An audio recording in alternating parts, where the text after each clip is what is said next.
مال تجارت اگر اس کے پاس ہے، یا سونا کچھ ہے، کچھ اس کے پاس چاندی ہے، یا کچھ اس کے پاس پرائز بانڈ ہے، مال تجارت وغیرہ ہے، تو یہ سب کو ملا کر کیا حساب کتاب ہوگا، یہ انشاءاللہ آگے مالک نصاب کی جب وضاحت آپ کو بتائی جائے گی تو اس وقت آپ یہ ذہن نشین کر لیجئے گا۔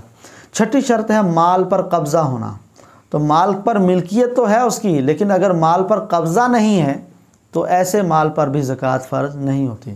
اس کی مثال مشہور سی ہے کہ جس شخص کا مال چوری ہو گیا، تو اب چور نے آگے اس مال کو بیچ دیا، اس نے آگے بیچ دیا، اس نے آگے بیچ دیا، جتنے ہاتھوں سے بھلے بکتا جائے، لیکن حقیقت میں اس مال کا مالک وہی ہے جس کی چوری ہوئی ہے، وہ اس کا مالک ہے۔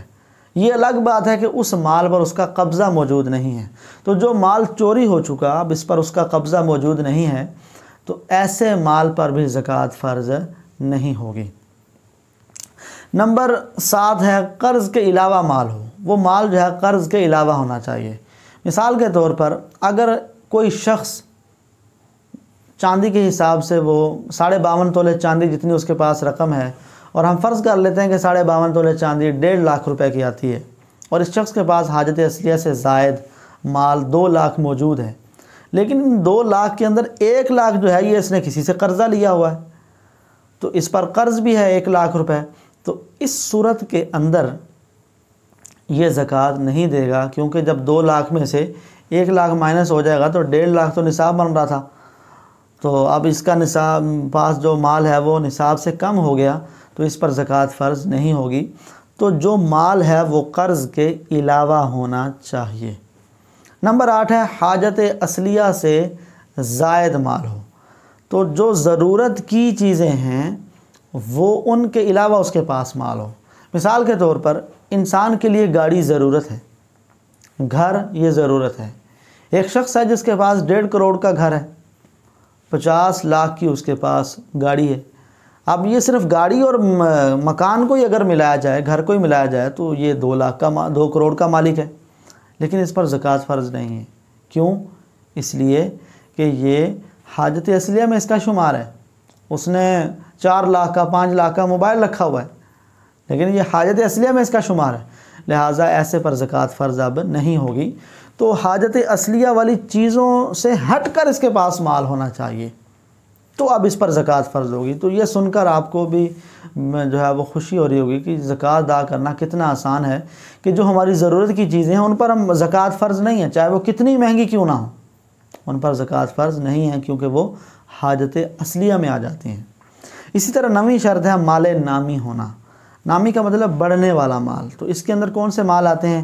اس کے اندر سونا آ جاتا ہے، چاندی، مال تجارت، کرنسی وغیرہ، یہ چیزیں جو ہے یہ مال نامی کہلاتی ہیں۔ ہر طرح کے مال پر نہیں، بلکہ مال نامی ہونا یہ زکوٰۃ کے فرض ہونے کے لیے شرط ہے۔ 10ویں اور آخری شرط ہے سال گزرنا۔ یہ سال گزرنا سے مراد جو ہے وہ ہے اسلامی اعتبار سے سال گزرے۔ اسلامی سال انگریزی سال سے کچھ دن کم ہوتا ہے، چھوٹا ہوتا ہے۔ اب مثال کے طور پر ایک شخص 12 ربیع الاول کو مالک نصاب بنا، تو آئندہ سال جب 12 ربیع الاول آئے گا تو اب اس پر دوبارہ اگر مالک نصاب ہے تو اب اس پر زکوٰۃ فرض ہوگی، وگرنہ نہیں۔ اب یہاں پر بعض لوگ جو ہے وہ بہت زیادہ بڑی غلط فہمی کا شکار ہوتے ہیں اور پریشان بھی ہوتے ہیں کہ ہم کیسے حساب لگائیں کہ ہمارے پاس جتنا بھی مال ہے ہر مال پر سال گزرا ہے یا نہیں گزرا۔ کوئی چیزیں جو ہے وہ ہمارے پاس 6 مہینے پرانی ہوتی ہیں، کوئی چیزیں 8 مہینے، کوئی 10 مہینے، کوئی 1.5 سال پرانی ہیں، تو کیا ہر مال پر ہر چیز پر سال گزرنا ضروری ہے؟ تو یاد رکھیے ہر چیز پر سال گزرنا ضروری نہیں ہے، بلکہ مثال کے طور پر اگر کوئی شخص 12 ربیع الاول کو 52.5 تولے چاندی جس کا ریٹ بالفرض 1.5 لاکھ روپے بنتا تھا وہ اس کا مالک ہو گیا، یا اس کا یہ مال تجارت ہے، تو اب یہ شخص ہو گیا مالک نصاب۔ اب سال کے دوران اس کا مال بڑھتا گیا، اگلے سال 12 ربیع الاول آنے تک یہ شخص 5 لاکھ کا مالک بن گیا، اس کی تجارت میں اضافہ ہوا، اللہ پاک نے برکت ڈالی اور یہ 5 لاکھ کا مالک بن گیا۔ لیکن 5 لاکھ ڈائریکٹ اسی 12 تاریخ کو نہیں بنا تھا، بلکہ یہ ہر مہینے اس کا مال بڑھتا گیا آہستہ آہستہ بڑھتا گیا، تو یہ 5 لاکھ کی زکوٰۃ دے گا۔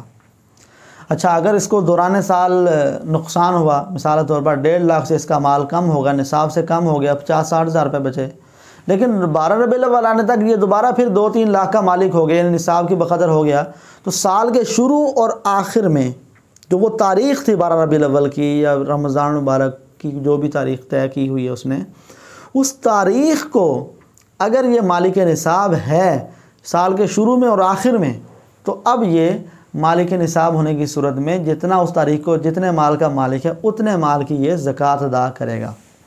اس کی ایک صورت ہے کہ سال ختم یہ کیسے ہوتا ہے، وہ یہ ہے کہ دوران سال اس کا مال اتنا کم ہوا کہ اس کے پاس 1 روپیہ بھی نہیں بچا، تو اب جو ہے وہ اس کا سال 12 ربیع الاول سے کاؤنٹ نہیں ہوگا، بلکہ اب یہ دوبارہ جس تاریخ کو مالک نصاب بنے گا اس تاریخ کے حساب سے اس کا شمار کیا جائے گا۔ تو یہ تھی شرائط زکوٰۃ کہ زکوٰۃ کے لیے کون کون سی چیزیں شرط ہیں۔ تو یہ 10 شرطیں جب پائی جائیں گی تو اب اس پر زکوٰۃ فرض ہوگی، اگر ان میں سے کوئی ایک شرط بھی نہیں پائی جاتی تو اس پر زکوٰۃ فرض نہیں ہوگی۔ اللہ پاک ہمیں شریعت کے مطابق اپنے ہی دیے ہوئے مال کو اپنی ہی راہ میں خرچ کرنے کی سعادت عطا فرمائے۔